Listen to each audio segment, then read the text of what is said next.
ਪਿਆਰੇ ਵਿਦਿਆਰਥੀਓ, last lecture ਦੇ ਵਿੱਚ ਅਸੀਂ ਓਮਸ ਲਾਅ ਬਾਰੇ ਜਿਹੜਾ ਹੈ ਡਿਸਕਸ ਕੀਤਾ ਸੀ। ਉਸ ਲੈਕਚਰ ਵਿੱਚ ਅਸੀਂ ਓਮਸ ਲਾਅ ਨੂੰ ਡਰਾਈਵ ਵੀ ਕੀਤਾ ਡ੍ਰਿਫਟ ਵੈਲੋਸਿਟੀ ਤੇ ਨੌਲੇਜ ਆਫ ਕਰੰਟ ਤੋਂ। ਅੱਜ ਦੇ ਲੈਕਚਰ ਦੇ ਵਿੱਚ ਅਸੀਂ ਕੁਝ ਜਿਹੜੀ ਹੈ ਸਪੈਸ਼ਲ ਡਿਸਕਸ਼ਨ ਕਰਨ ਜਾ ਰਹੇ ਹਾਂ ਓਮਸ ਲਾਅ ਦੇ ਉੱਪਰ, ਤੇ ਜਿਹੜੀ ਸਾਨੂੰ ਜਿਹੜਾ ਹੈ ਕਨਸੈਪਚੁਅਲ ਜਾਂ 1-1 ਮਾਰਕਸ ਦੇ 2-2 ਮਾਰਕਸ ਦੇ ਕੁਐਸਚਨ ਨੂੰ ਜਿਹੜਾ ਸੋਲਵ ਕਰਨ ਦੇ ਵਿੱਚ ਕਾਫੀ ਜਿਹੜੀ ਹੈ ਹੈਲਪਫੁਲ ਹੋਏਗੀ।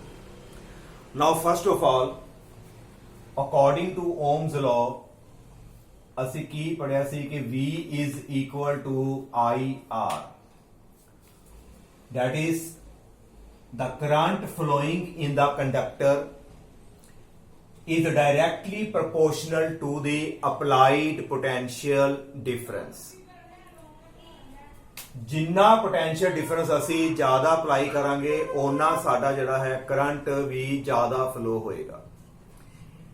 ਤੇ ਜਦੋਂ ਅਸੀਂ ਪ੍ਰੋਪੋਰਸ਼ਨਲ ਦਾ ਨਿਸ਼ਾਨ ਹਟਾਇਆ ਸੀ ਤੇ ਸਾਡੇ ਕੋਲ ਇੱਕ ਕਨਸਟੈਂਟ ਲੱਗਾ ਸੀ R, and that R is called resistance of the conductor। ਇਸ ਨੂੰ ਅਸੀਂ resistance ਬੋਲਦੇ ਹਾਂ, ਜਿਹੜੀ ਚੀਜ਼ ਕਰੰਟ ਨੂੰ ਫਲੋ ਹੋਣ ਤੋਂ ਰੋਕਦੀ ਹੈ। ਇਹਦਾ ਅਸੀਂ ਰੀਜ਼ਨ ਵੀ ਡਿਸਕਸ ਕਰ ਚੁੱਕੇ ਹਾਂ ਕਿ ਕੋਲੀਜ਼ਨ ਕਰਕੇ ਹੀ ਜਿਹੜਾ ਹੈ ਇਲੈਕਟ੍ਰੋਨ ਦੀ ਕੋਲੀਜ਼ਨ ਜਦੋਂ ਆਇਨਸ ਨਾਲ ਹੋ ਜਾਂਦੀ ਹੈ ਤੇ ਪਾਥ ਡਿਫਲੈਕਟ ਹੋ ਜਾਂਦਾ, ਵਾਪਸ ਆ ਜਾਂਦਾ ਇਲੈਕਟ੍ਰੋਨ, ਅਸੀਂ ਕਹਿੰਦੇ ਹਾਂ ਕਿ ਰੈਜ਼ਿਸਟੈਂਸ ਆਫਰ ਹੋ ਗਈ। ਰੈਜ਼ਿਸਟੈਂਸ ਦਾ ਅਸੀਂ SI ਯੂਨਿਟ ਵੀ ਪੜਿਆ ਸੀ ਕਿ ਇਹਦਾ SI ਯੂਨਿਟ ਜਿਹੜਾ ਹੈ ਓਮ ਹੈ। ਨਾਓ ਇਸ ਨੂੰ ਅਸੀਂ ਫਰਦਰ ਜਿਹੜਾ ਸਟੱਡੀ ਨੂੰ ਵਧਾਉਂਦੇ ਹਾਂ। ਜੇ ਇਸ ਫਾਰਮੂਲੇ ਨੂੰ ਧਿਆਨ ਨਾਲ ਦੇਖੀਏ, ਸਾਡੇ ਕੋਲ ਇੱਕ ਫਾਰਮੂਲਾ ਹੁੰਦਾ ਹੈ y is equal to mx। It is a equation of straight line। ਇਹ ਸਭ ਨੂੰ ਪਤਾ ਹੈ, equation of straight line +1 ਚ ਪੜ੍ਹੀ ਹੈ। equation of straight line y equal to mx, graph ਹੁੰਦਾ ਹੈ y ਤੇ x ਦੇ ਵਿਚਕਾਰ। ਜਦੋਂ y ਤੇ x ਦੇ ਵਿੱਚ ਅਸੀਂ ਗ੍ਰਾਫ ਪਲਾਟ ਕਰਦੇ ਹਾਂ, ਇੱਕ ਪਾਸੇ ਸਾਡੇ ਕੋਲ x, ਦੂਜੇ ਪਾਸੇ ਸਾਡੇ ਕੋਲ ਹੈਗਾ y, ਇੱਥੇ ਸਾਡੇ ਕੋਲ origin ਹੈ, ਤੇ ਇਹ ਜਿਹੜਾ ਗ੍ਰਾਫ ਹੈ it will pass through the origin।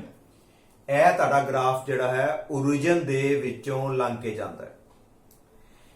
ਤੇ ਜਿਹੜਾ m constant ਲੱਗਾ ਹੈ ਇੱਥੇ, and m will give us the slope of the graph। ਇਹ ਸਾਡਾ ਸਲੋਪ ਹੁੰਦਾ ਹੈ।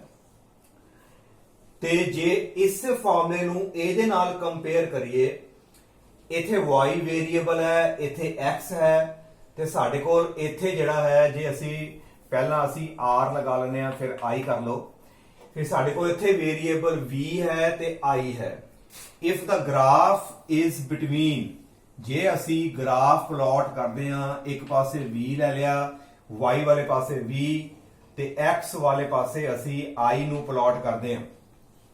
ਇਹ ਇੱਕ ਪ੍ਰੈਕਟੀਕਲ ਹੈ ਜਿਹੜਾ ਤੁਹਾਨੂੰ ਜਿਹੜਾ ਹੈ ਸਕੂਲ ਦੇ ਵਿੱਚ ਕਰਾਇਆ ਜਾਏਗਾ। Verify Ohm's law. ਅਸੀਂ ਵੋਲਟਮੀਟਰ, ਬੈਟਰੀ, ਇਸ ਤੋਂ ਇਲਾਵਾ ਅਮੀਟਰ, ਵਾਇਰ ਲਵਾਂਗੇ, ਕੀ ਲਗਾ ਕੇ ਇਹ ਪੂਰਾ ਪ੍ਰੈਕਟੀਕਲ ਕਰਾਂਗੇ। ਉਸ ਤੋਂ ਬਾਅਦ ਉੱਥੋਂ ਵੋਲਟੇਜ ਦੀ ਤੇ ਕਰੰਟ ਦੀ ਜਿਹੜੀ ਹੈ ਰੀਡਿੰਗ ਅਸੀਂ ਲਵਾਂਗੇ, ਤੇ ਉਸ ਰੀਡਿੰਗ ਨੂੰ ਜਦੋਂ ਪੋਟੈਂਸ਼ੀਅਲ ਤੇ ਕਰੰਟ ਦਾ ਜਿਹੜਾ ਗ੍ਰਾਫ ਬਣਾਵਾਂਗੇ, ਉਥੋਂ ਅਸੀਂ ਉਸ ਕੰਡਕਟਰ ਦੀ ਰੈਜ਼ਿਸਟੈਂਸ ਫਾਈਂਡ ਆਊਟ ਕਰ ਸਕਦੇ ਹਾਂ। ਨਾਓ if we plot the graph between v and I, this equation is similar to y is equal to mx, then you can say the graph will be a straight line passing through the origin। ਸਾਡਾ ਜਿਹੜਾ graph ਹੈ ਉਹ ਇੱਕਦਮ straight line ਆਏਗਾ ਤੇ ਉਹ origin ਦੇ ਵਿੱਚੋਂ ਜਿਹੜਾ ਹੈ ਉਹ ਪਾਸ ਹੋਏਗਾ। Now clear? Now question is, what does the slope of this graph represent? ਇਸ ਗ੍ਰਾਫ ਦਾ ਜਿਹੜਾ ਸਲੋਪ ਹੈ ਉਹ ਸਾਨੂੰ ਕਿਹਦੇ ਬਾਰੇ ਦੱਸੇਗਾ? ਇੱਥੇ ਕਾਂਸਟੈਂਟ m ਹੈ, ਇੱਥੇ ਕਾਂਸਟੈਂਟ ਸਾਡੇ ਕੋਲ r। ਇਹਦਾ ਮਤਲਬ ਸਲੋਪ ਜਿਹੜਾ ਹੈ ਸਾਨੂੰ ਜਿਹੜਾ ਰੈਜ਼ਿਸਟੈਂਸ ਬਾਰੇ ਜਿਹੜਾ ਨੌਲੇਜ ਦੇਗਾ। Hence, if we have a graph between voltage and current, then you can calculate the resistance of the conductor by calculating the slope of the graph दा स्लोप निकालो।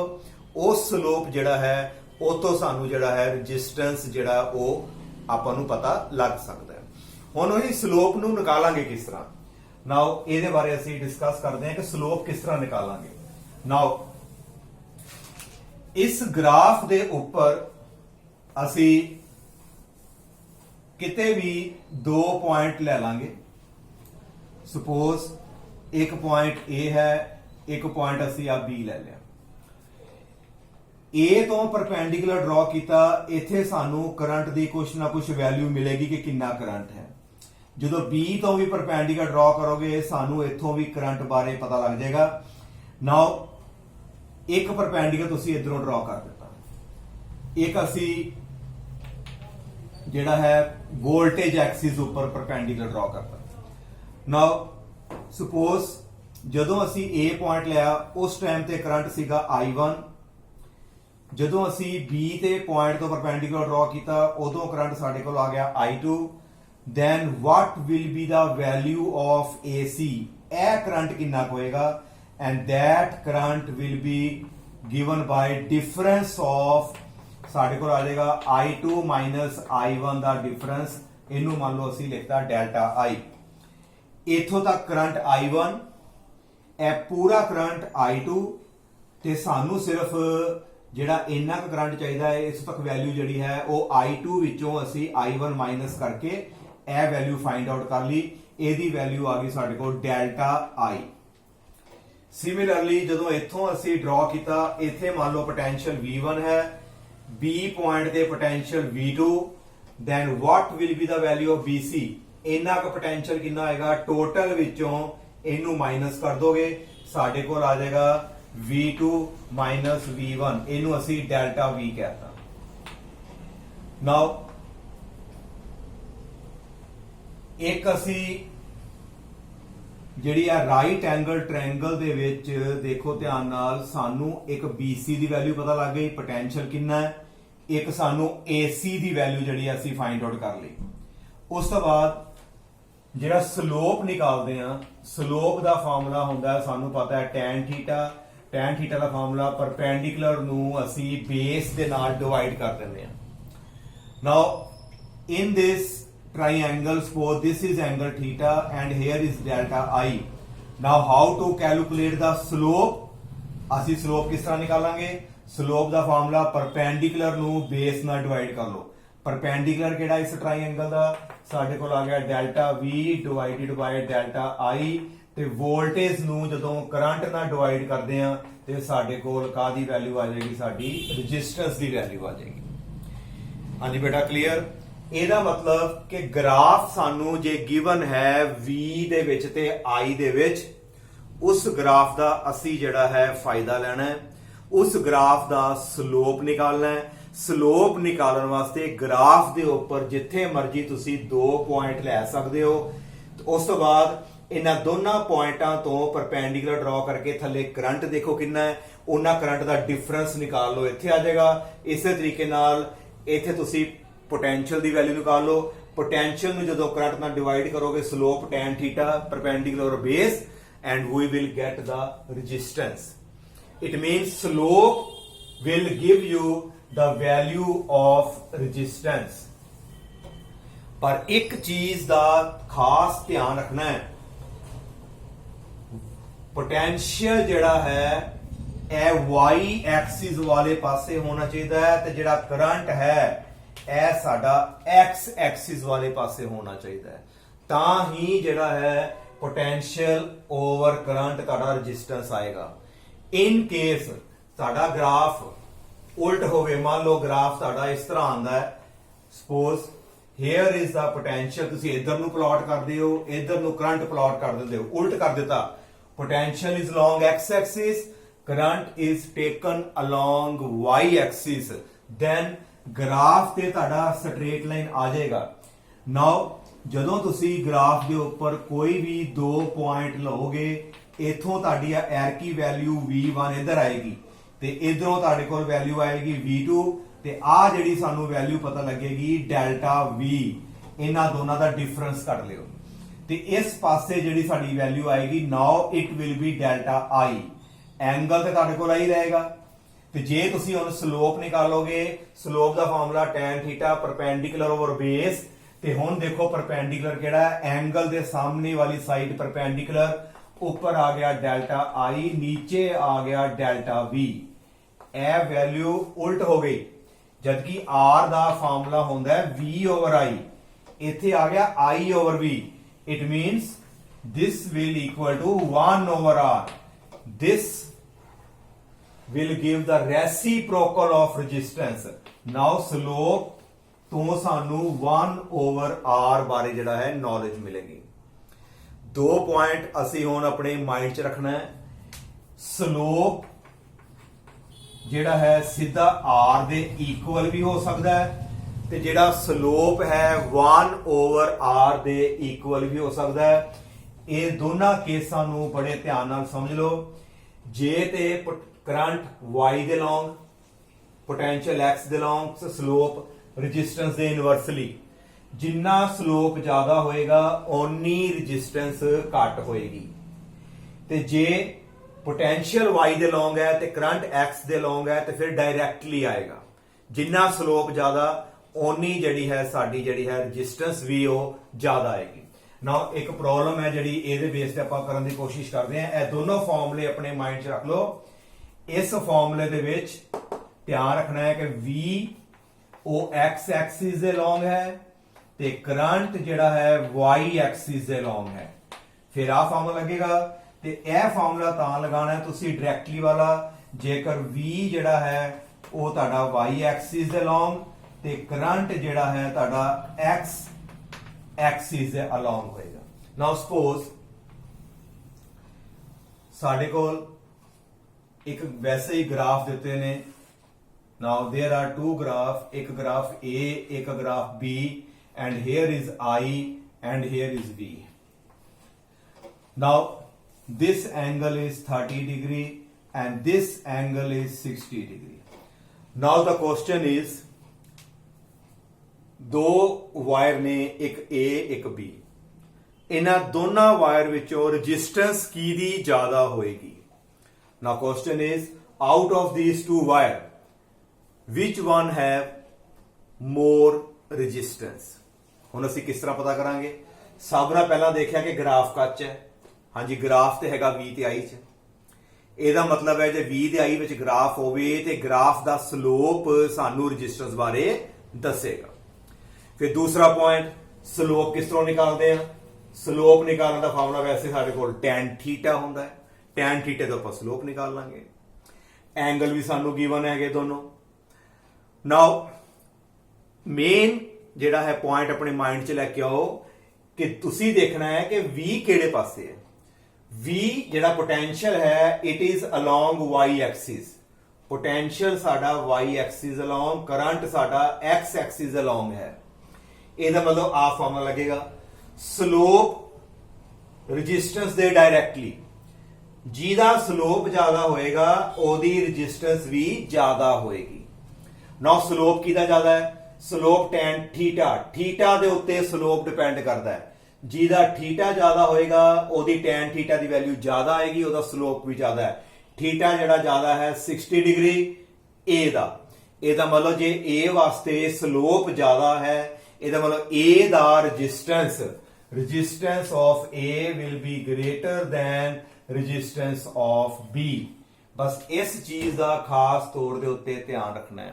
ਤੇ ਜੇ ਇਹੋ ਸਮ ਉਲਟ ਆ ਜਾਂਦਾ ਹੈ, ਇਧਰ V ਆ ਜਾਏ, ਇਧਰਲੇ ਪਾਸੇ ਸਾਡਾ I ਆ ਜਾਂਦਾ ਹੈ, ਉਸ ਟਾਈਮ ਤੇ ਅਸੀਂ ਕੀ ਕਰਾਂਗੇ? ਹੁਣ ਦੇਖੋ ਕਿ I ਜਿਹੜਾ ਹੈ Y ਦੇ ਲੌਂਗ ਹੈ ਤੇ V ਜਿਹੜਾ ਹੈ X ਦੇ ਲੌਂਗ, ਤੇ ਅਸੀਂ ਪਿੱਛੇ ਪ੍ਰੂਵ ਕੀਤਾ ਕਿ ਸਲੋਪ ਇਨਵਰਸਲੀ ਆਏਗਾ। ਹੁਣ ਕੁਐਸਚਨ ਦੇ ਅਕੋਰਡਿੰਗ ਚੱਲਾਂਗੇ। ਜਿਹਦਾ ਸਲੋਪ ਜ਼ਿਆਦਾ ਉਹਦੀ ਰੈਜ਼ਿਸਟੈਂਸ ਜਿਹੜੀ ਹੈ ਘੱਟ ਹੋਏਗੀ। ਸਲੋਪ ਕਿਹਦਾ ਜ਼ਿਆਦਾ ਹੈ? A the. ਐਂਗਲ ਦੇਖੋ, ਸਲੋਪ A ਦਾ ਜ਼ਿਆਦਾ ਹੈ, ਇਹਦਾ ਮਤਲਬ A ਵਾਇਰ ਦੀ ਰੈਜ਼ਿਸਟੈਂਸ ਜਿਹੜੀ ਹੈ ਉਹ ਘੱਟ ਆਏਗੀ। ਹੁਣ ਆਏਗਾ ਆਨਸਰ A ਦੀ ਰੈਜ਼ਿਸਟੈਂਸ ਜਿਹੜੀ ਹੈ B ਨਾਲੋਂ ਘੱਟ ਹੋ ਜਾਏਗੀ। ਆ ਪਹਿਲਾ ਦਾ ਆਨਸਰ ਸੀ। ਹੁਣ ਆਨਸਰ ਤੁਹਾਡਾ ਆਏਗਾ ਜਿਹਦਾ ਸਲੋਪ ਜ਼ਿਆਦਾ ਉਹਦੀ ਰੈਜ਼ਿਸਟੈਂਸ ਜਿਹੜੀ ਹੈ ਘੱਟ ਹੋਏਗੀ। ਆਈ ਥਿੰਕ ਕਿ ਤੁਹਾਨੂੰ ਇੱਥੋਂ ਤੱਕ ਜਿਹੜਾ ਹੈ ਕਲੀਅਰ ਹੋ ਗਿਆ ਕਿ ਜੇ ਕੋਈ ਵੀ ਪੁੱਛੇ ਕਿ V ਤੇ I ਦੇ ਵਿੱਚ ਅਸੀਂ ਜੇਕਰ ਗ੍ਰਾਫ ਪਲਾਟ ਕਰੀਏ ਤੇ ਉਹ ਗ੍ਰਾਫ ਦੀ ਸ਼ੇਪ ਕਿਸ ਤਰ੍ਹਾਂ ਦੀ ਆਏਗੀ, you will say it will be a straight line passing through the origin। ਦੂਸਰਾ ਕੁਐਸਚਨ ਆ ਹੈ ਕਿ ਇਹ ਜਿਹੜਾ ਗ੍ਰਾਫ ਜਿਹੜਾ ਹੈ ਸਟ੍ਰੇਟ ਲਾਈਨ ਹਮੇਸ਼ਾ ਹੀ ਆਏਗਾ, ਇਹ ਉਹਨਾਂ ਚਿਰ ਜਿਹੜਾ ਹੈ ਸਾਡਾ ਗ੍ਰਾਫ ਸਟ੍ਰੇਟ ਲਾਈਨ ਆਏਗਾ ਜਿੰਨਾ ਚਿਰ ਸਾਡੀ ਜਿਹੜੀ ਹੈ ਫਿਜ਼ੀਕਲ ਕੰਡੀਸ਼ਨਸ, ਟੈਂਪਰੇਚਰ ਤੇ ਮਕੈਨੀਕਲ ਸਟ੍ਰੇਨਸ ਜਿਹੜੀਆਂ ਨੇ ਦੇ ਰਿਮੇਨਸ ਸੇਮ, ਜਿੰਨਾ ਚਿਰ ਉਹ ਸੇਮ ਰਹਿਣਗੀਆਂ ਉਦੋਂ ਤੱਕ ਸਾਡਾ ਜਿਹੜਾ ਗ੍ਰਾਫ ਹੈ that will be a straight line. ਹਮੇਸ਼ਾ ਗ੍ਰਾਫ ਲੰਘ ਕੇ ਕੱਚ ਹੋ ਜਾਏਗਾ, ਹਾਂਜੀ ਓਰੀਜਨ ਦੇ ਵਿੱਚੋਂ ਲੰਘ ਕੇ ਜਾਏਗਾ। ਨਾਓ ਕਮ ਟੂ ਨੈਕਸਟ ਪੁਆਇੰਟ। ਇਸ ਡਿਸਕਸ਼ਨ ਤੋਂ ਬਾਅਦ ਸਾਨੂੰ ਜਿਹੜਾ ਹੈ ਪਤਾ ਹੈ ਕਿ ਰੈਜ਼ਿਸਟੈਂਸ ਜਿਹੜੀ ਹੈ ਡਾਇਰੈਕਟਲੀ ਪ੍ਰੋਪੋਰਸ਼ਨਲ ਟੂ ਲੈਂਥ, ਇਹ ਪਹਿਲਾਂ ਵੀ ਅਸੀਂ ਡਿਸਕਸ ਕੀਤਾ। ਜਿਹੜੀ ਰੈਜ਼ਿਸਟੈਂਸ ਹੈ inversely proportional to area of cross section, ਤੇ ਰੈਜ਼ਿਸਟੈਂਸ ਜਿਹੜੀ ਆਏਗੀ ਜਦੋਂ ਦੋਨਾਂ ਨੂੰ ਅਸੀਂ ਕੰਬਾਈਨ ਕਰ ਲਾਂਗੇ ਤੇ L/A, this is equation number 1, this is 2, and ਜਦੋਂ ਕੰਬਾਈਨ ਕਰ ਲਿਆ ਤੇ ਜਦੋਂ ਅਸੀਂ ਇੱਥੇ ਪ੍ਰੋਪੋਰਸ਼ਨਲ ਦਾ ਨਿਸ਼ਾਨ ਹਟਾ ਕੇ ਇਕੁਅਲ, ਇੱਥੇ ਕਨਸਟੈਂਟ ਲੱਗਾ ਸੀ ਰੋ, ਇਹਦੇ ਬਾਰੇ ਅਸੀਂ ਗੱਲ ਕਰ ਰਹੇ ਸੀ। ਇਹਨੂੰ ਬੋਲਦੇ ਆ ਰੈਜ਼ਿਸਟਿਵਿਟੀ, ਜਿਸ ਦਾ ਸੈਕੰਡ ਨੇਮ ਮੈਂ ਤੁਹਾਨੂੰ ਦੱਸਿਆ ਸੀ specific resistance. Now it is equal to L/A। ਇਹ ਜਿਹੜਾ ਫਾਰਮੂਲਾ ਹੈ ਰੈਜ਼ਿਸਟੈਂਸ ਦਾ, ਇਹਨੂੰ ਜਿਹੜਾ ਹੈ ਅਸੀਂ ਅੱਗੇ ਲੈ ਕੇ ਤੁਰਾਂਗੇ, ਜਿਹਦੇ ਵਿੱਚੋਂ ਰੋ ਜਿਹੜੀ ਹੈ ਇਸ ਨੂੰ ਅਸੀਂ ਰੈਜ਼ਿਸਟਿਵਿਟੀ ਬੋਲਦੇ ਹਾਂ। ਅਸੀਂ ਜਿਹੜੇ ਪਹਿਲੇ ਲੈਕਚਰ 'ਚ ਡਿਸਕਸ ਕੀਤਾ ਹੈ ਕਿ ਰੈਜ਼ਿਸਟਿਵਿਟੀ ਜਿਹੜੀ ਹੈ ਲੈਂਥ ਦੇ ਉੱਤੇ, ਏਰੀਆ ਦੇ ਉੱਤੇ ਡਿਪੈਂਡ ਨਹੀਂ ਕਰਦੀ, ਉਹ ਤੁਸੀਂ ਪਿਛਲਾ ਲੈਕਚਰ ਦੇਖ ਸਕਦੇ ਹੋ। ਨਾਓ ਅੱਜ ਅਸੀਂ ਪਹਿਲਾਂ ਇਹਦੇ ਰੈਜ਼ਿਸਟਿਵਿਟੀ ਦੇ ਯੂਨਿਟ ਬਣਾਈਏ ਕਿ ਇਹਦੇ ਯੂਨਿਟ ਕੀ ਨੇ। ਜੇ ਇਹਦੇ ਵਿੱਚੋਂ ਅਸੀਂ ਰੋ ਦੀ ਵੈਲਿਊ ਨਿਕਾਲ ਲਈਏ, A ਉੱਪਰ ਚਲਾ ਗਿਆ, R ਤੇ ਹੈਗਾ ਹੀ ਆ, A ਆ ਗਿਆ, ਨੀਚੇ L ਆ ਜਾਏਗਾ, ਕ੍ਰਾਸ ਮਲਟੀਪਲਾਈ ਕਰਕੇ ਅਸੀਂ ਵਿੱਚੋਂ ਰੋ ਦੀ ਵੈਲਿਊ ਫਾਈਂਡ ਆਊਟ ਕਰ ਲਈ। ਨਾਓ ਰੈਜ਼ਿਸਟੈਂਸ ਦਾ ਯੂਨਿਟ ਓਮ, ਮਲਟੀਪਲਾਈ ਕਰਾਂਗੇ ਮੀਟਰ ਸਕੁਅਰ, ਏਰੀਆ ਜਿਹੜਾ ਹੁੰਦਾ ਹੈ ਮੀਟਰ ਸਕੁਅਰ ਚ ਡਿਵਾਈਡਡ ਬਾਈ ਲੈਂਥ ਜਿਹੜੀ ਹੈ ਮੀਟਰ, ਮੀਟਰ ਨਾਲ 1 ਮੀਟਰ ਕੈਂਸਲ, ਤੇ ਸਾਡੇ ਕੋਲ ਰੈਜ਼ਿਸਟਿਵਿਟੀ ਦਾ ਜਿਹੜਾ ਯੂਨਿਟ ਆ ਗਿਆ that is equal to ohm meter। this is a unit of resistivity। ਜੇ ਕੱਲਾ ohm then unit of resistance, ਜੇ ohm meter ਬੋਲੋਗੇ it is a unit of specific resistance which is also called resistivity। now ਹੁਣ ਇਹਦੀ ਅਸਾਂ ਜਿਹੜੀ ਹੈ definition ਵੀ ਦੇਖਣੀ ਹੈ ਕਿ ਇਹਦੀ ਡੈਫੀਨੇਸ਼ਨ ਕਿਸ ਤਰ੍ਹਾਂ ਬਣ ਸਕਦੀ ਹੈ। ਮੰਨ ਲਓ ਇਸ ਇਕੁਏਸ਼ਨ ਦੇ ਵਿੱਚ ਅਸੀਂ L ਨੂੰ 1 ਮੰਨ ਲਿਆ, A ਨੂੰ ਵੀ 1 ਮੰਨ ਲਿਆ। if L is 1 unit, area of cross section is 1 unit, ਜੇ ਇਹ ਦੋਨੋਂ 1 ਤੇ 1, ਸਾਡੇ ਕੋਲ ਫਿਰ ਕੀ ਆਏਗਾ, R ਦੀ ਵੈਲਿਊ ਜਿਹੜੀ ਹੈ ਰੋ ਦੇ ਇਕੁਅਲ ਆ ਜਾਏਗੀ। ਇਹਦਾ ਮਤਲਬ resistivity is numerically equal to resistance of the conductor। specific resistance ਜਿਹੜੀ ਹੈ resistance ਦੇ equal ਆਏਗੀ, ਪਰ ਕਦੋਂ ਆਏਗੀ, ਜਦੋਂ length ਅਸੀਂ 1 unit ਤੇ area of cross section we 1 unit ਭਰਦੇ ਹਾਂ।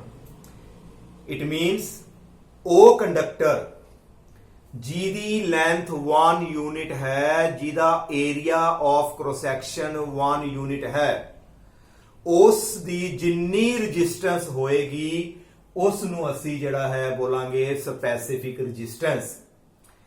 ਇਹਨੂੰ ਇੰਗਲਿਸ਼ ਕਿਸ ਤਰ੍ਹਾਂ ਲਿਖਾਂਗੇ, resistivity of a conductor is numerically equal to resistance of the conductor whose length is 1 unit and area of cross section is 1 unit।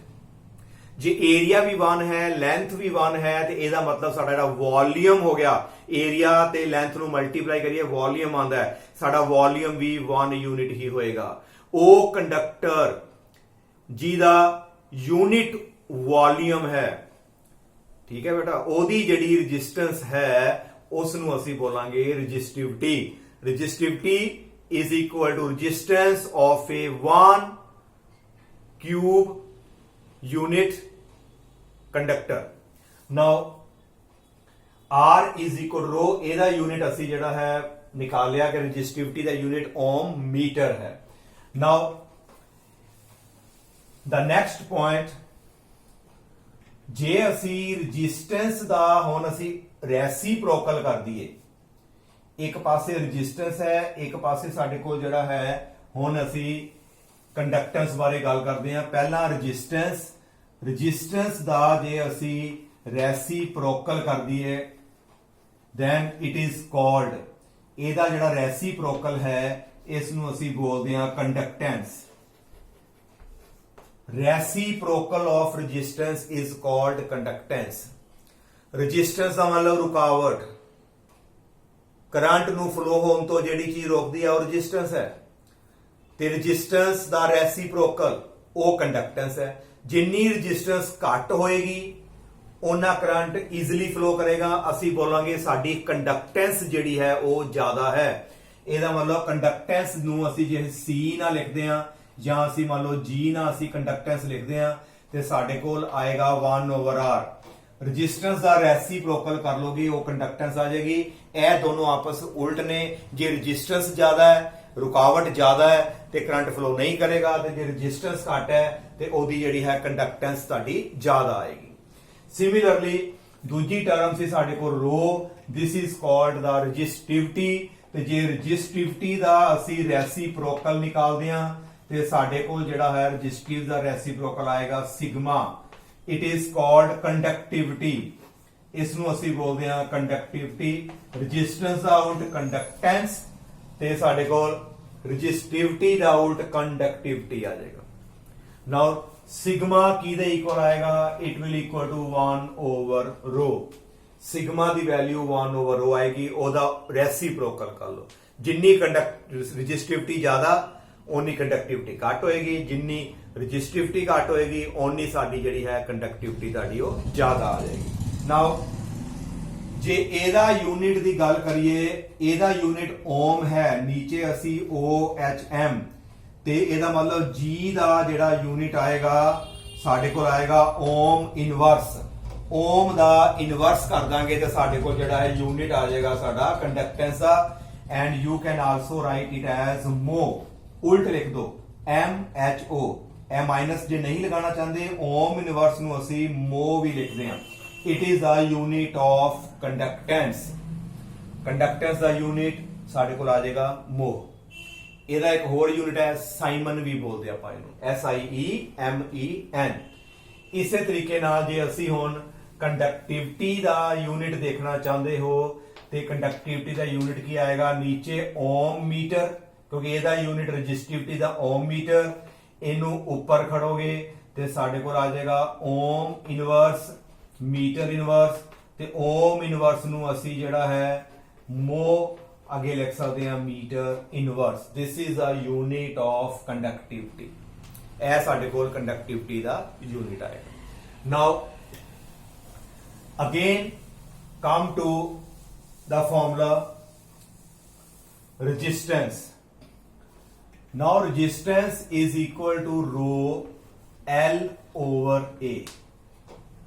This is the formula for resistance in term of length, area, and it is a constant. ਇਹ constant. ਇਹਦੇ ਬਾਰੇ ਅਸੀਂ discuss further ਵੀ ਕਰਾਂਗੇ ਹਲੇ. ਵੈਸੇ ਇੰਨਾ ਯਾਦ ਰੱਖਣਾ ਹੈ, ਲੈਂਥ ਵੱਧ ਜਾਵੇ, ਏਰੀਆ ਵੱਧ ਜਾਵੇ, ਜੋ ਮਰਜ਼ੀ ਹੋਵੇ, ਜਿਓਮੈਟਰੀ ਜਿਹੜੀ ਹੈ ਕੰਡਕਟਰ ਦੀ ਚੇਂਜ ਕਰਤੀ. ਕੰਡਕਟਰ ਦਾ ਮਟੀਰੀਅਲ ਨਹੀਂ ਚੇਂਜ ਕੀਤਾ. ਜੇ ਕਾਪਰ ਦਾ ਹੈ ਤੇ ਕਾਪਰ ਦਾ ਰਹੇਗਾ. ਲੈਂਥ ਵਧਾ ਦਿਓ, ਭਾਵੇਂ ਉਹਦਾ ਏਰੀਆ ਵਧਾ ਦਿਓ, ਘਟਾ ਦਿਓ, ਜੋ ਮਰਜ਼ੀ ਕਰੋ. ਰੈਜ਼ਿਸਟਿਵਿਟੀ ਤੇ ਕੋਈ ਫਰਕ ਨਹੀਂ ਪੈਂਦਾ. It is always constant independent to the geometry of the conductor. ਸਿਰਫ ਤੇ ਸਿਰਫ ਫਰਕ ਕਾਦੇ ਉੱਤੇ ਪੈਂਦਾ? ਰੈਜ਼ਿਸਟੈਂਸ ਦੇ ਉੱਤੇ ਫਰਕ ਪੈਂਦਾ. ਨਾਓ ਇਸ ਫਾਰਮੂਲੇ ਦੀ ਜਿਹੜੀ ਹੈ ਥੋੜੀ ਆਪਾਂ ਇਹਦੇ ਚ ਚੇਂਜ ਕਰਕੇ ਲੈ ਕੇ ਦੇਖਦੇ ਹਾਂ. ਅਸੀਂ ਕੀ ਕਰਦੇ ਹਾਂ? ਰੋ L over A ਅਸੀਂ ਉੱਪਰ ਤੇ ਨੀਚੇ ਜਿਹੜਾ ਹੈ ਲੈਂਥ ਦੇ ਨਾਲ ਅਸੀਂ ਡਿਵਾਈਡ ਕਰਤਾ.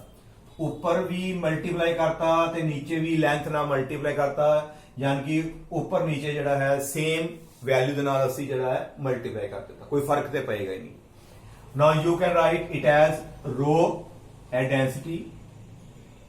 ਨਾਓ what will be this? It will become L square। ਨਾਓ ਨੀਚੇ ਜਿਹੜਾ ਹੈ ਏਰੀਏ ਨੂੰ ਲੈਂਥ ਨਾਲ ਮਲਟੀਪਲਾਈ ਕੀਤਾ, ਇਹ ਪਿੱਛੇ ਵੀ ਆਪਾਂ ਦੱਸਿਆ ਸੀ, ਜਦੋਂ ਵੀ ਏਰੀਆ ਨੂੰ ਲੈਂਥ ਨਾਲ ਮਲਟੀਪਲਾਈ ਕਰੋਗੇ ਸਾਡੇ ਕੋਲ ਆ ਜਾਏਗਾ ਵੋਲਿਊਮ। ਇਹ ਹੈਗਾ ਏਰੀਆ ਆਫ ਕ੍ਰੋਸ ਸੈਕਸ਼ਨ ਜਿਹਦੀ ਵੈਲਿਊ ਹੈ ਪਾਈ ਆਰ ਸਕੁਅਰ। ਆ ਹੈਗੀ ਲੈਂਥ ਆਫ ਦੀ ਕੰਡਕਟਰ, ਤੇ ਸਿਲੰਡਰ ਵਰਗੀ ਜਿਹੜੀ ਹੈ ਸ਼ੇਪ ਹੁੰਦੀ ਹੈ ਵਾਇਰ ਦੀ, ਤੇ ਸਿਲੰਡਰ ਦਾ ਵੋਲਿਊਮ ਪਾਈ ਆਰ ਸਕੁਅਰ ਐਲ। ਇਹ ਲੈਂਥ ਹੈ, ਐਚ ਲਿਖਣਾ ਹੈ, ਐਚ ਲਿਖ ਲਓ। ਨਾਓ ਏਰੀਏ ਨੂੰ ਜਦੋਂ ਵੀ ਲੈਂਥ ਨਾਲ ਮਲਟੀਪਲਾਈ ਕਰਦੇ ਆ ਤਾਂ ਸਾਡੇ ਕੋਲ ਆ ਗਿਆ ਨੀਚੇ ਵੋਲਿਊਮ। ਨਾਓ ਰੋ ਦਾ ਰੋ, ਐਲ ਸਕੁਅਰ ਦਾ ਐਲ ਸਕੁਅਰ ਡਿਵਾਈਡਡ ਬਾਈ, ਅਸੀਂ ਪੜਿਆ ਇੱਕ ਡੈਂਸਿਟੀ ਜਿਹੜੀ ਹੈ, ਡੈਂਸਿਟੀ ਨੂੰ ਮੈਂ ਕੈਪੀਟਲ ਡੀ ਲਿਖਣ ਲੱਗਾ, ਡੀ ਡੈਂਸਿਟੀ। ਡੈਂਸਿਟੀ ਦਾ ਫਾਰਮੂਲਾ ਹੁੰਦਾ ਹੈ mass over volume, mass of conductor ਤੇ ਥੱਲੇ ਆ ਗਿਆ ਵੋਲਿਊਮ, ਇਹ ਡੈਂਸਿਟੀ ਦਾ ਫਾਰਮੂਲਾ ਹੈ। ਤੇ ਜੇ ਅਸੀਂ ਵੋਲਿਊਮ ਨਿਕਾਲਣਾ ਹੈ, ਸਾਡੇ ਕੋਲ ਵੋਲਿਊਮ ਕਿੰਨਾ ਆ ਗਿਆ, ਮਾਸ ਓਵਰ ਡੈਂਸਿਟੀ। ਡੈਂਸਿਟੀ ਨੀਚੇ ਚਲੀ ਗਈ, ਵੋਲਿਊਮ ਉੱਪਰ ਆ ਗਿਆ। ਇਹਦਾ ਮਤਲਬ ਇੱਥੇ ਅਸੀਂ ਵੋਲਿਊਮ ਦੀ ਜਗ੍ਹਾ ਦੇ ਉੱਤੇ ਮਾਸ ਓਵਰ ਡੈਂਸਿਟੀ ਜਿਹੜੀ ਹੈ ਅਸੀਂ ਪੁੱਟ ਕਰ ਸਕਦੇ ਹਾਂ।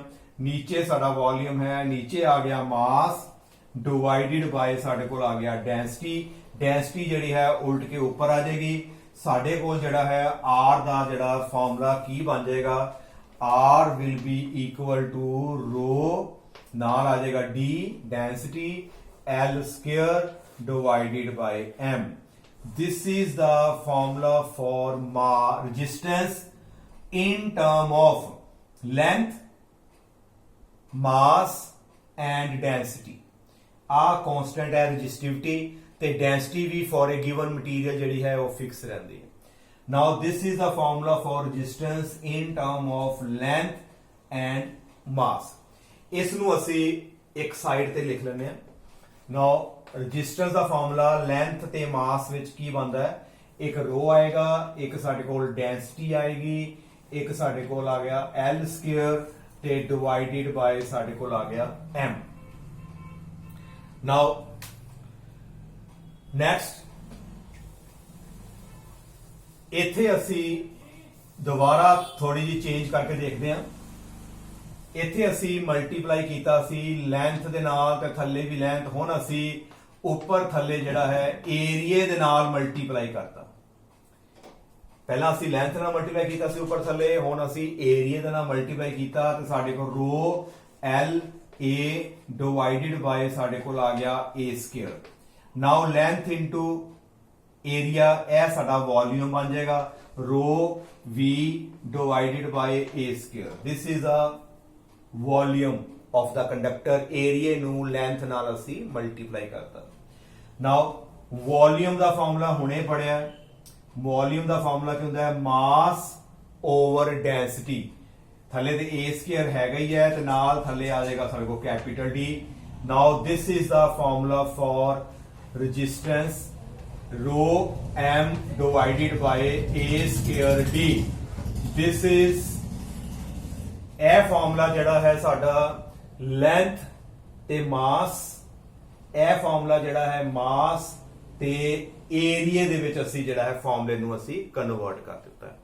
ਨਾਓ ਇਹਦੇ ਉੱਪਰ ਜੇ ਤੁਹਾਡੇ ਕੋਲ ਛੋਟਾ ਜਿਹਾ ਕੋਈ ਕੁਐਸਚਨ ਆ ਜਾਂਦਾ ਹੈ, ਸਪੋਜ਼ ਇਹਨਾਂ ਨੂੰ ਤੁਸੀਂ ਯਾਦ ਕਰ ਸਕਦੇ ਹੋ ਤੇ ਯਾਦ ਕਰ ਲਓ, ਅਦਰਵਾਈਜ਼ ਤੁਹਾਨੂੰ ਆਪਣੇ ਆਪ ਉੱਥੇ ਡਰਾਈਵ ਕਰਨਾ ਪਏਗਾ। ਜਸਟ ਯਾਦ ਰੱਖਣਾ ਕਿ ਲੈਂਥ ਨਾਲ ਅਸੀਂ ਡੈਂਸਿਟੀ ਮਾਸ ਕਿਵੇਂ ਲਿਆ ਸਕਦੇ ਹਾਂ। ਮਾਸ ਓਨੀ ਦੇਰ ਤੱਕ ਨਹੀਂ ਆਏਗਾ ਜਿੰਨੀ ਦੇਰ ਤੱਕ ਵੋਲਿਊਮ ਨਹੀਂ ਬਣਦਾ। ਵੋਲਿਊਮ ਬਣਾਓ, ਉੱਥੋਂ ਆਪਣੇ ਆਪ ਤੁਹਾਡਾ ਜਿਹੜਾ ਮਾਸ ਦੇ ਵਿੱਚ ਉਹਨੂੰ ਕਨਵਰਟ ਕਰ ਸਕਦੇ ਹੋ। ਮੰਨ ਲਓ ਕੁਐਸਚਨ ਹੈ ਕਿ ਮਾਸ ਕਹਿੰਦਾ ਹੈ ਕਿ ਰਿਮੇਨ ਕਾਂਸਟੈਂਟ, ਮਾਸ ਕਾਂਸਟੈਂਟ ਹੈ, ਜਿਹੜੀ ਲੈਂਥ ਹੈ ਇਹਨੂੰ ਅਸੀਂ n ਟਾਈਮਸ ਇੰਕਰੀਜ਼ ਕਰਤਾ, ਲੈਂਥ ਨੂੰ ਅਸੀਂ n ਟਾਈਮਸ ਵਧਾ ਦਿੱਤਾ, ਮਾਸ ਕਾਂਸਟੈਂਟ ਹੈ। Now what will be the new resistance। ਨਵੀਂ ਰੈਜ਼ਿਸਟੈਂਸ ਦੇ ਉੱਤੇ ਕੀ ਅਸਰ ਪਏਗਾ। ਆਓ ਇਸ ਨੂੰ ਚੈੱਕ ਕਰਦੇ ਹਾਂ। ਮਾਸ ਕਾਂਸਟੈਂਟ, ਲੈਂਥ ਜਿਹੜੀ n ਟਾਈਮਸ ਵੱਧ ਗਈ। ਇਹਨਾਂ ਦੋਨਾਂ ਦੇ ਵਿੱਚ ਫਾਰਮੂਲੇ ਦੇਖੋ, ਪਹਿਲਾਂ ਮਾਸ ਤੇ ਲੈਂਥ ਕਿੱਥੇ ਆ ਰਹੇ ਆ, ਮਾਸ ਤੇ ਲੈਂਥ ਵਾਲਾ ਇਹ ਫਾਰਮੂਲਾ ਉੱਪਰ ਵਾਲਾ, ਇਹਨੂੰ ਅਸੀਂ ਅਪਲਾਈ ਕਰਾਂਗੇ। Now rho is r is equal to rho d l square over capital M। ਇਹ ਤਾਂ ਸਾਡੇ ਕੋਲ ਨੰਬਰ 1 ਆ ਗਏ। ਇਹ ਕਦੋਂ ਦੀ ਗੱਲ ਹੈ, ਜਦੋਂ ਲੈਂਥ l ਹੈ ਤੇ ਮਾਸ ਸਾਡੇ ਕੋਲ m ਹੈ। ਹੁਣ ਅਸੀਂ ਕੀ ਕੀਤਾ ਹੈ, ਮਾਸ ਤੇ ਕਾਂਸਟੈਂਟ ਹੀ ਹੈ ਤੇ ਲੈਂਥ ਨੂੰ n ਟਾਈਮਸ ਕਰ ਦੋ, ਲੈਂਥ ਨੂੰ ਵਧਾਇਆ ਹੈ। ਰੈਜ਼ਿਸਟਿਵਿਟੀ ਦੇ ਕੋਈ ਫਰਕ ਨਹੀਂ, ਡੈਂਸਿਟੀ ਵੀ ਰਹੇਗੀ। ਰੋ ਜਿਹੜੀ ਹੈ ਇਟ ਵਿਲ ਬਿਕਮ ln, ਮਤਲਬ ਲੈਂਥ ਤੁਹਾਡੀ ਜਿਹੜੀ ਹੈ n ਟਾਈਮਸ ਕਰ ਦਿੱਤੀ, ਉੱਪਰ ਆ ਗਿਆ ਸਕੁਅਰ, ਤੇ ਮਾਸ ਤੁਹਾਡਾ ਜਿਹੜਾ ਹੈ ਕਾਂਸਟੈਂਟ ਹੈ, ਉਹ ਤੇ ਸੇਮ ਹੀ ਰਿਹਾ। ਹਾਂਜੀ ਬੇਟਾ ਕਲੀਅਰ। ਪਹਿਲੀ ਇਕੁਏਸ਼ਨ ਵਿੱਚ ਲੈਂਥ l ਤੇ ਮਾਸ m। ਹੁਣ ਕੰਡੀਸ਼ਨ ਕੀ ਸੀ, ਮਾਸ ਨੂੰ ਚੇਂਜ ਨਹੀਂ ਕਰਨਾ, ਆਪਾਂ ਨਹੀਂ ਚੇਂਜ ਕੀਤਾ, ਅਸੀਂ ਲੈਂਥ ਨੂੰ n ਟਾਈਮਸ ਕਰਤਾ, 5 ਟਾਈਮਸ 6 ਟਾਈਮਸ ਜੋ ਮਰਜ਼ੀ ਕਹਿ ਸਕਦਾ ਸੀ, ਮੰਨ ਲਓ n ਟਾਈਮਸ ਅਸੀਂ ਲੈਂਥ ਕਰਤੀ। ਇਹ ਸਾਡੀ ਸੈਕੰਡ ਇਕੁਏਸ਼ਨ। ਹੁਣ ਕੀ ਕਰਦੇ ਹਾਂ, ਅਸੀਂ ਪਹਿਲੀ ਨਵੀਂ ਰੈਜ਼ਿਸਟੈਂਸ ਨੂੰ ਪਹਿਲੀ ਰੈਜ਼ਿਸਟੈਂਸ ਨਾਲ ਡਿਵਾਈਡ ਕਰ ਦਿੰਦੇ ਹਾਂ। ਜਦੋਂ ਡਿਵਾਈਡ ਕਰੋਗੇ ਉੱਪਰ ਜਿਹੜੀ ਵੈਲਿਊ ਆਏਗੀ ਸਾਡੇ ਕੋਲ ਆਏਗੀ n ਸਕੁਅਰ l ਸਕੁਅਰ, ਇੱਕ ਤੇ ਆ ਆਏਗੀ, ਨਾਲ ਆਏਗਾ ਰੋ, ਨਾਲ ਆਏਗਾ d ਡਿਵਾਈਡਡ ਬਾਈ m, ਤੇ ਥੱਲੇ ਡਿਵਾਈਡ ਅਸੀਂ ਇਹਦੇ ਨਾਲ ਕਰਨਾ ਹੈ, r ਦੀ ਵੈਲਿਊ ਨੀਚੇ ਹੈ। ਜਦੋਂ r ਦੀ ਵੈਲਿਊ ਨੀਚੇ ਹੋਵੇ ਤੇ ਅਸੀਂ ਇਹਨੂੰ ਉਲਟਾ ਦਾਂਗੇ, r ਨੀਚੇ ਲਿਖਣ ਦੀ ਬਜਾਏ ਇਹਨੂੰ ਉਲਟ ਕਰ ਦੋ, ਉੱਪਰ ਸਾਡੇ ਕੋਲ ਆ ਜਾਏਗਾ m, ਨੀਚੇ ਆ ਜਾਏਗਾ ਰੋ d l ਸਕੁਅਰ, m ਨਾਲ m ਕੈਂਸਲ, ਰੋ ਤੇ d ਵੀ ਕੈਂਸਲ ਹੋ ਗਏ, l ਸਕੁਅਰ ਵੀ ਕੈਂਸਲ ਹੋ ਗਿਆ, ਸਾਡੇ ਕੋਲ ਆ ਗਿਆ n square. It means r dash over r is equal to n square। this imply ਨਵੀਂ ਰੈਜ਼ਿਸਟੈਂਸ ਕਿੰਨੀ ਆਏਗੀ, ਇਹਨੂੰ ਤਾਂ ਲੈ ਜਾਓ, it will n square r। the new resistance will be n square times the first resistance। ਜਿਹੜੀ ਪਹਿਲਾ resistance ਸੀ ਉਹਦਾ n square times ਜਿਹੜੀ ਤੁਹਾਡੀ ਉਹ ਇਨਕਰੀਜ਼ ਹੋ ਜਾਏਗੀ। ਕਹਿਣ ਦਾ ਮਤਲਬ ਜੇ ਅਸੀਂ 2 ਟਾਈਮਸ ਕਰਦੇ ਹਾਂ ਲੈਂਥ, ਡਬਲ ਕਰਦੇ ਹਾਂ 2 ਦਾ ਸਕੁਅਰ, 4 ਟਾਈਮਸ ਤੁਹਾਡੀ ਰੈਜ਼ਿਸਟੈਂਸ ਜਿਹੜੀ ਹੈ ਉਹ ਇਨਕਰੀਜ਼ ਹੋ ਜਾਏਗੀ। ਇਹ ਫਾਰਮੂਲਾ ਯਾਦ ਰੱਖਣਾ ਹੈ। ਜੇ ਮਾਸ ਸੇਮ ਹੈ, ਲੈਂਥ ਨੂੰ ਅਸੀਂ ਜੇਕਰ ਅਸੀਂ ਚੇਂਜ ਕਰਦੇ ਹਾਂ, ਵਧਾਉਂਦੇ ਹਾਂ ਜਾਂ ਘਟਾਉਂਦੇ ਹਾਂ, ਉਹਦੇ ਅਕੋਰਡਿੰਗ ਤੁਸੀਂ ਇਹ ਰਿਜ਼ਲਟ ਨਿਕਾਲ ਸਕਦੇ ਹੋ। ਨਾਓ ਤੇ ਜੇ ਇਸੇ ਹੀ ਕੁਐਸਚਨ ਦੇ ਵਿੱਚ ਤੁਹਾਨੂੰ ਜਿਹੜਾ ਹੈ ਕਹਿੰਦਾ ਹੈ ਮਾਸ ਸੇਮ ਹੈ, mass same, area of cross section ਜਿਹੜਾ ਹੈ ਅਸੀਂ ਉਹਨੂੰ ਡਬਲ ਕੀਤਾ। ਕੀ ਕੰਡੀਸ਼ਨ ਹੈ, ਮਾਸ ਕਾਂਸਟੈਂਟ ਰੱਖਿਆ, ਜਿਹੜਾ ਏਰੀਆ ਹੈ ਉਹ ਕ੍ਰੋਸ